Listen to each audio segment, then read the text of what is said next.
doing a video about taking advice and two hands on the wheel, steering control. So we have the principle, situation, an email, reality, a conclusion, and a lesson. Shall we begin? Okay. Bear with me. My thoughts are scattered. My main advice is about taking advice.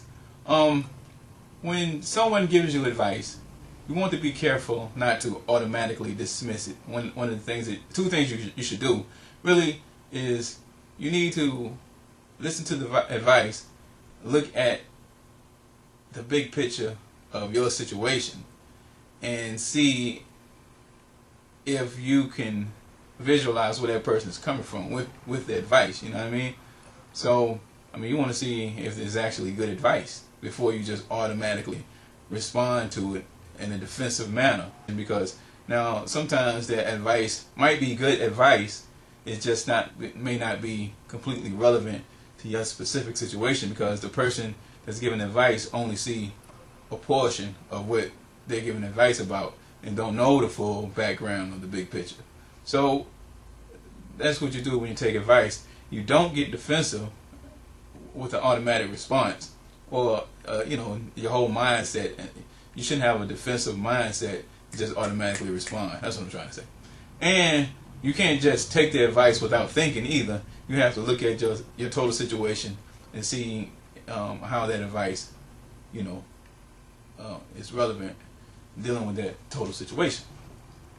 Now, the situation in my case was, I got a lot of videos out there and more than one driving, and on many of them you'll see that I'm driving with one hand and making gestures with the other, and sometimes doing nothing with the other, but I'm driving with one hand, and that's a bad habit that I got.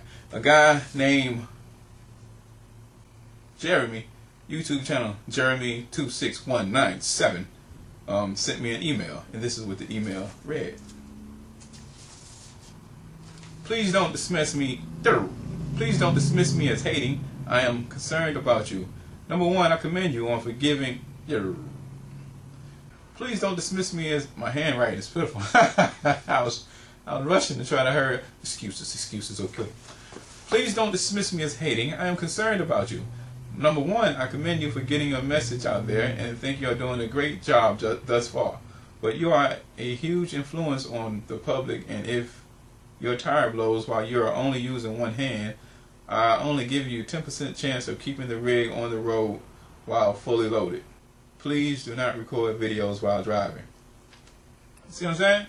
Now, I know some people that would immediately get offended at that and be defensive about it. And now, here's the thing. Jeremy didn't know that I had realized that later after making all these videos, and I stopped recording them showing me driving with one hand. You may have noticed a shift in how I switch that around. Used to be a lot of videos with me and focus on me just driving and talking, and I kind of shifted to me talking with the camera pointing straight ahead, and also here in the studio. So, but that's irrelevant.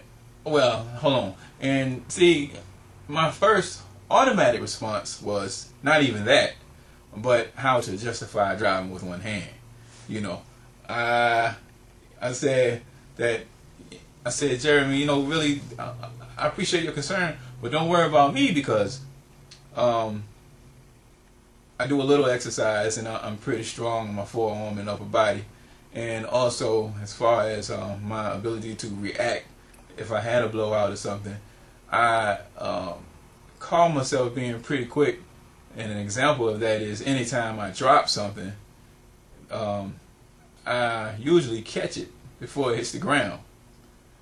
Now the question is, why do I keep dropping things so frequently that I would that would be a point to even make?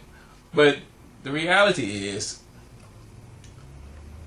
that while that may be true, it still does not make it any less true that it is more safe to use two hands. I can make all the excuses and justifications for why it's not as bad as it seems for me to drive with one hand as I want to.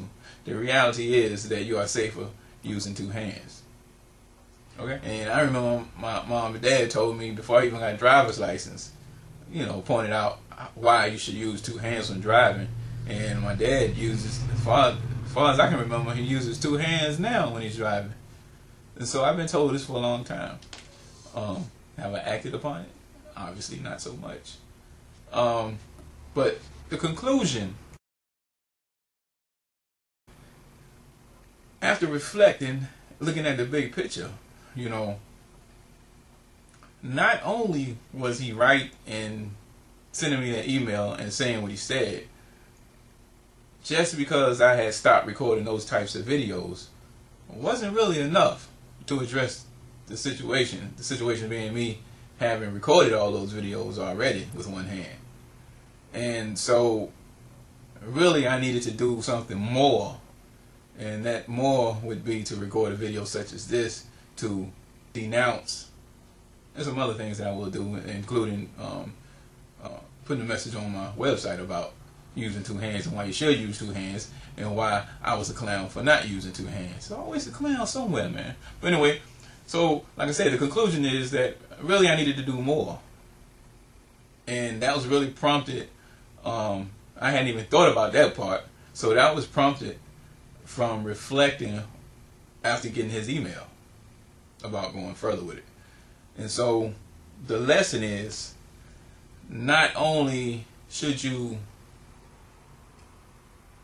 think through the advice that is given to you about different things, and don't be too proud or arrogant to take action, take corrective action.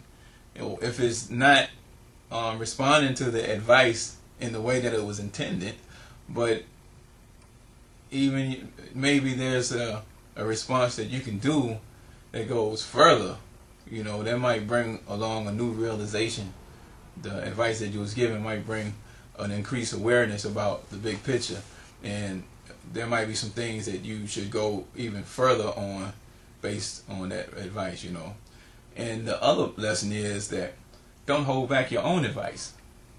He could have easily assumed that I wouldn't listen, or not done it because, as he stated in the beginning, I could have perceived it as him being a hater. And so, but he did it anyway. He sent the email anyway. You see what I mean? So you don't hold back your own advice. If you know it's good advice, give it. You never know what changes it might bring about. You never know whose life it might save. You never know what impact it's going to have. And another lesson is, notice how he gave the advice though. You see how he said, he did a disclaimer in the beginning. Don't take this as me being a hater. That's a disclaimer up front before you even get to the actual advice. Then he went on, starting off with a compliment. How you say it? The compliment was, I commend you for getting your message out there and think you're doing a great job. Now that kind of neutralizes the person and prepares him for absorbing the information that's about to be delivered. You're screwing up! No, okay. But you see how that's done? So that's an effective method. And then he comes with the actual advice, But even then, notice how he put it in a positive way. I'm concerned about your safety. Now he mentioned, he said, I'm concerned about your safety using one hand while driving, and then he went about the influence on other people, and then still though he came back around with safety again, and as it relates to me, the person who the advice is directed to. So notice how it was skillfully done, artful, and obviously with good intentions. I don't know if you got to take him for a word. You say probably an equal desire to see me being safe and having the right influence on the people who are watching the videos. So anyway, again, I must commend Jeremy26197 for that email. Thanks a lot, man. It did make a difference. As you can see, it did bring about some ideas how to go further than I had already done, and actually denounce some of the videos with me using one hand and talking with the other one. What else was I gonna say? Oh, that's it.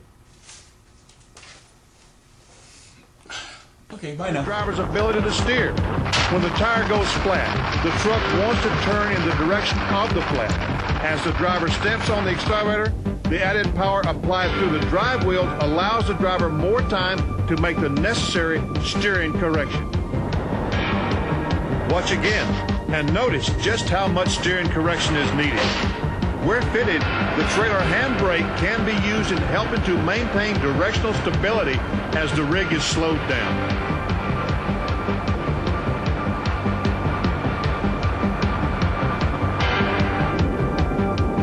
Now, when we say step on the accelerator, we aren't talking about picking up speed rapidly. After stepping on the accelerator in an emergency, you should be able to diagnose the problem and get the rig stable before you gather up any significant extra speed. Proper placement of hands and arms is also important. Took me 3 pages to say that.